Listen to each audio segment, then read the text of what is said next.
It is the 10th day of July 2023 and you're just in time for another edition of TV47 News Updates.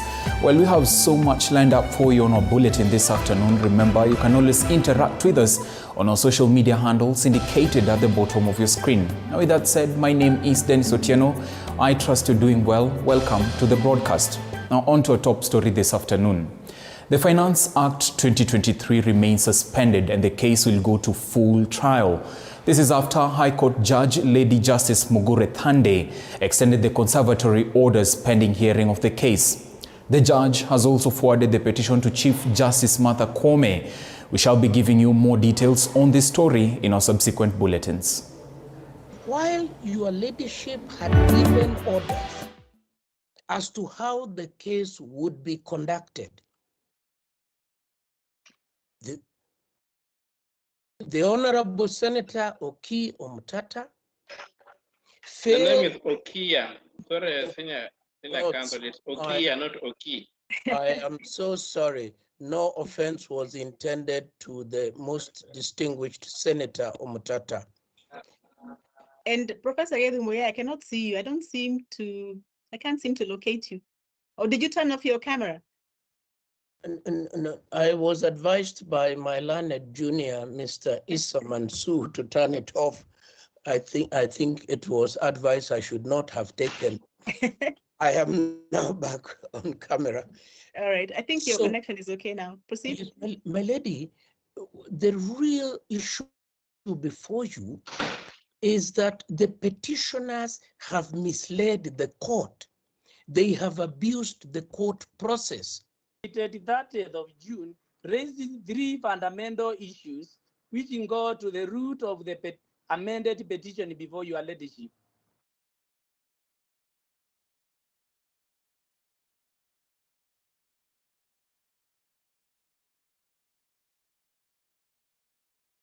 Yes. The first one, my lady, is the question of jurisdiction. And Article 50 is Article 4 of the Constitution.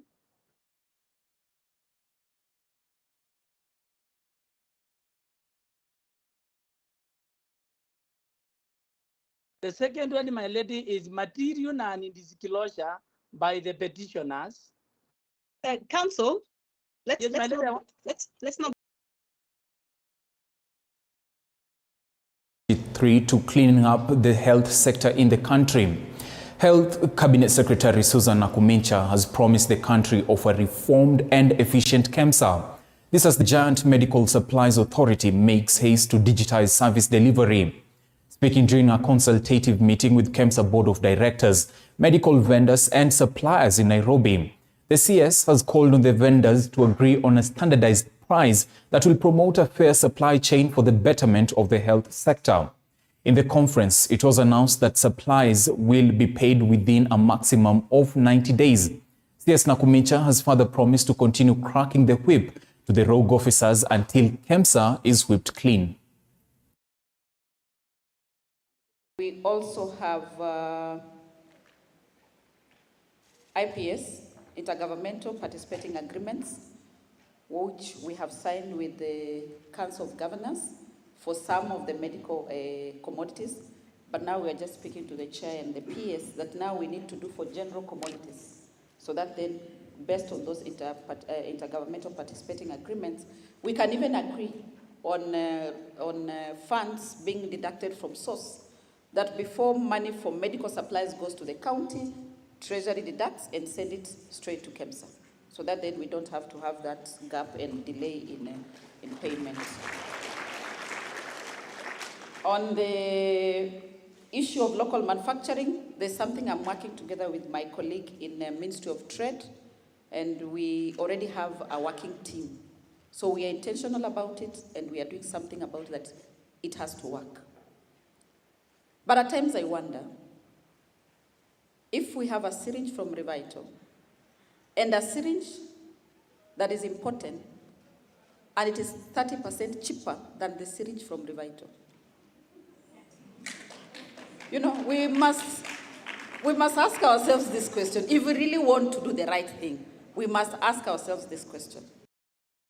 Now, speaking in Nairobi during the 20th anniversary celebrations of the Maputo Protocol on the Rights of Women, Cabinet Secretary for Public Service, Gender and Affirmative Action, Aisha Jumwa, noted that key aspects of the social sector are specifically targeted for development under the bottom-up economic transformation agenda in the current administration. Jumwa also took note that globally, wide gender gaps between men and women, girls and boys still exist despite great efforts by member states towards building inclusive and prosperous economies and societies. The 2 days event is being attended by delegates from the African Union, member states and others from overseas. Na tatu. Yeah, in fact sio Kenya peke yake kusoma, tunasema kwamba tumeshare experiences, tumeshare best practices under the Maputo Protocol as a continent.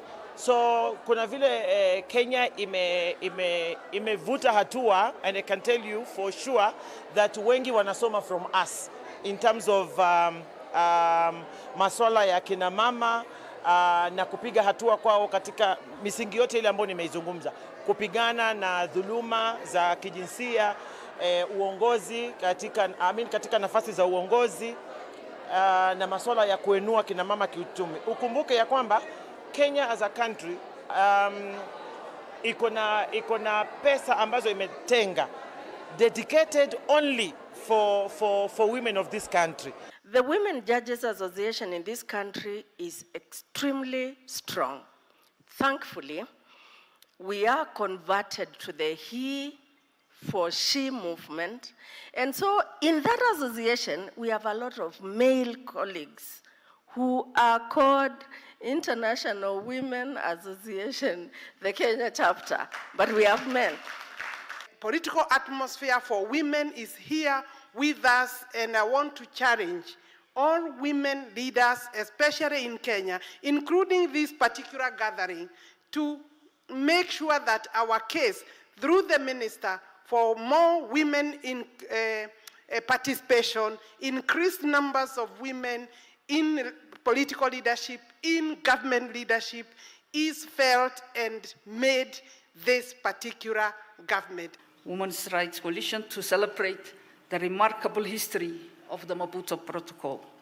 This extraordinary treaty, adopted by the African Union in 2003, marks a significant milestone in the pursuit of gender equality, women's empowerment, and human rights across the African continent. And from upholding the rights of women to some matters politics, Kenya Kwanza MPs have downplayed the opposition's efforts to collect 10 million signatures to kick out President William Ruto from power. Speaking in Butula, Busia County, the Speaker of National Assembly, Moses Wetangula, criticized the damage caused by the protests while noting that the Azimio's plan to collect the signatures is futile and will not amount to much. Ugenya Member of Parliament David Ochieng asked Kenyans to embrace the strategies of the government to improve the economy and called on the members of Parliament to account for their responsibilities in Parliament. Na wewe umepigiwa kura na wananchi. Acha niwaambie, sisi wakati tulikuwa na code tulijaribu kukusanya signature milioni 2 peke yake, tukashindwa. Na wale tulishindwa nao ndio sasa wanataka signature milioni 10. Wataweza kweli? Ni ngumu. Mtu unamwambia andika, weka signature hapo, unapata wakaenda kukagua amechora hapo ng'ombe. Mwingine unamwambia weka signature amechora hapo mbuzi. Zote zinaambiwa invalid, invalid, invalid. Mambo inakuishia. Maandamano ni haki ya kila mtu, lakini ukiangalia Bondo inachomeka, Siaya inachomeka, Migori inachomeka, Kisumu inachomeka, Ahero inachomeka, Kakamega hapo Mbale kwenda mpaka Webuye, watu wanafanya biashara zao. Kama nchi tuko kwa shimo kubwa ya madeni, shimo kubwa ya masubsidies ya mahindi, kila nchi iko vibaya. Uganda iko mbaya, Amerika iko mbaya, France kuna maandamano kila siku. Hakuna mali tutakimbia sisi kama Wakenya, ni sisi na sisi. It's us against us, us for us. That's why I believe that once the Finance Act is implemented, kama bunge, sisi kama wabunge, our job should be to ensure that the monies that are collected through the Finance Act are given out in the country equitably. Elsewhere, elected leaders from Gem constituency, Siaya, have maintained their full support to the Orange Democratic Movement Party, despite snubbing last week's Sabasaba demonstrations called by the opposition. Now, addressing the media after church service yesterday, Sunday evening, the leaders called for reconciliation amongst Siaya leaders, adding that hardline stances adopted by some of them will damage service delivery. Gem Member of Parliament Elisha Odhiambo, who lately has been accused of drifting towards Kenya Kwanza, maintained that he was in ODM to stay. Even as South Gem Ward MCA Brian Ochieng Anyango called for the different factions within the ODM party in Gem's constituency to end their differences. I'm looking at fostering unity in Gem. I'm looking at ensuring that any outsider meddling in Gem affairs should be kept aside. But as a people of Siaya, I'm asking of the governor to adopt a more conciliatory tone so that they can work with the dual. I think Senate pronounced itself. I think it's just important to reconcile ourselves to the realities on the ground that we were elected to perform and deliver to the people of Siaya. Praying so much that if we can have a harmonious working relationship between MCAs and the office of the MP and that of the governor, escalating further, probably it will be a blessing for us. The one who initiated the talks, because we've not been happy as Gem constituency, being the talk of town each and every time Raila is around. Raila is our father and we highly respect him. To me, Raila himself crowned me back to ODM and I said I'll never ever betray Raila. I'm moving towards his cause. The only problem is that I was going to join him in Mandamano in Nairobi. Fortunately enough, I also met my MP, whom I purposed to meet with. And I think so far, everything is okay. Elisha has also promised to reach to Orengo, who is our governor, so that as a people of Siaya, we work as a united team and work strongly enough to strengthen ODM. Also in ODM, we have two officers in Gem, representing the both ODM. So we are saying we need to merge the office so that we have one strong office party in Gem. We can't have two offices representing the same party. Now, from the politics of the ODM party, we are due a short break, but don't go too far. We'll be right back with more news.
Welcome back. Thank you for staying with us. Now, let's continue in KO, where small business people and border operators have been asked to register their businesses in groups to benefit from government funding.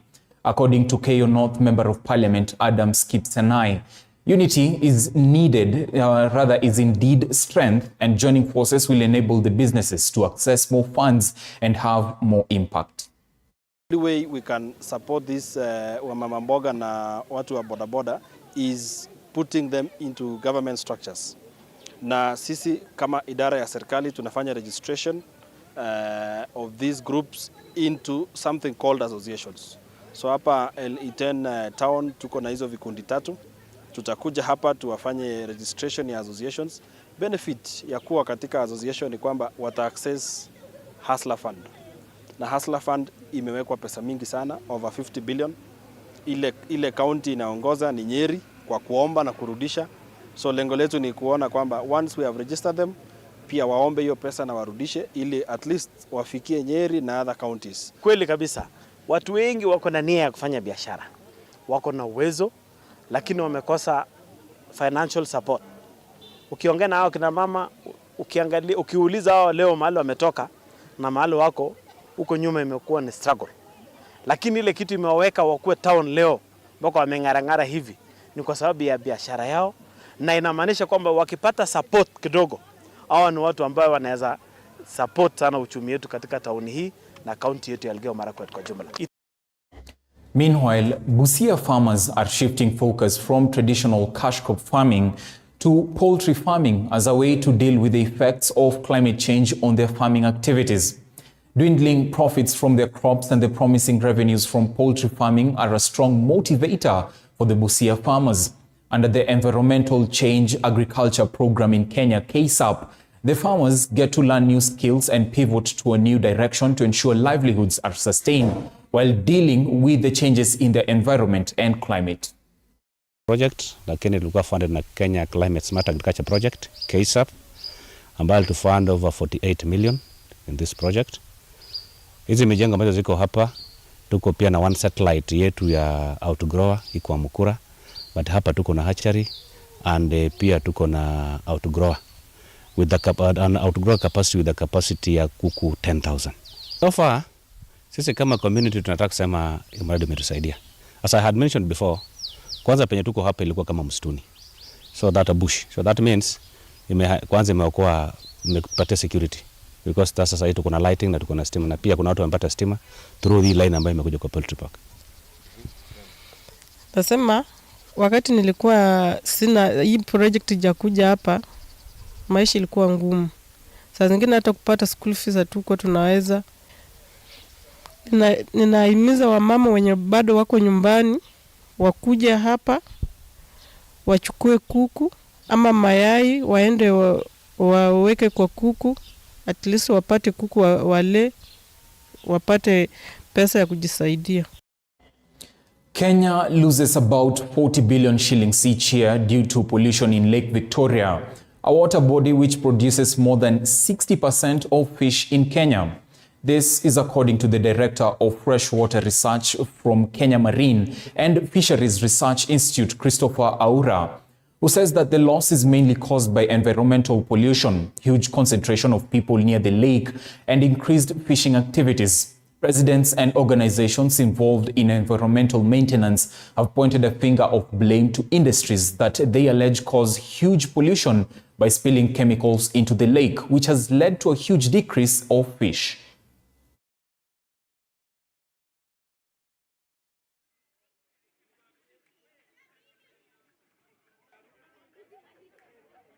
Contamination of the water bodies is a key concern for us as Kiwasco. If the water is heavily contaminated, that it poses a challenge for us when it comes to treatment.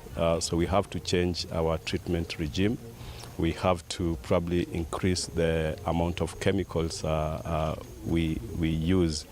It's therefore important for us to be involved in what we call integrated water resource management. Kuna factory natuumiza, hizi mafactory zimewekwa karibu ya bahari kama Coca-Cola. Unapata saa zingine wanasema wanaosha hizo matangi zao, wakiosha hizo matangi zao, hata hizo machupa zao, unapata hizo maji wanaosha na chemical, na hizo maji pale zinaenda, hatujui zinarudi tu baharini hapo. Sasa hiyo ndio inafanya hata saa hii ukienda hapo tu unapata maji na nuka chini ya karikari hapo mwisho ya bahari hapo kichinjio hapo town. Napata hiyo maji na nuka mbaya. But we as people who venture into the lake daily, we strongly believe that other sources are releasing wastewater, including from factories like Coca-Cola and of course Kenya breweries. We would want them to carry out tests along the areas where we suspect that this release is being done. The number of fishermen are increasing. These people. Meanwhile, Second Lady Dorcas Rigathi has challenged parents with children fighting alcohol addiction and substance abuse to offer them acceptance, which is a key part of their recovery. Speaking at a sports tournament in Kiambu County, Pastor Dorcas added that her office is making efforts to rehabilitate alcoholics in inpatient and outpatient programs. Kiambu County Deputy Commissioner Titus Macharia was also present at the tournament, revealed that the war against alcohol in the region has made good progress through the efforts of the county administration and the community. One thing I'm telling everybody is that drug addiction and alcohol taking is actually a disease. Those people are sick. And you can't condemn people who are sick. What you need is to understand them and help them to be able to overcome. But when we condemn them and we do not even take care of them, some of them have gone to the level they are mentally ill. And so we need to start to know how do we deal with these mental illnesses.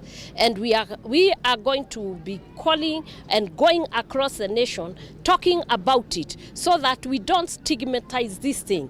So that if your child is in drugs, don't be ashamed. Bring that child to where they can get help. There are places, I'm sure we are going to be talking about centers where you can bring them. We are trying to come up with one at Jamhuri Park where you can come for outpatient, and we'll be involving counselors, psychologists, psychiatrists and medics who will be able to be dealing with some of these cases. Without our people being sober, no matter what government does, we will not be able to benefit from all the things that the government is doing.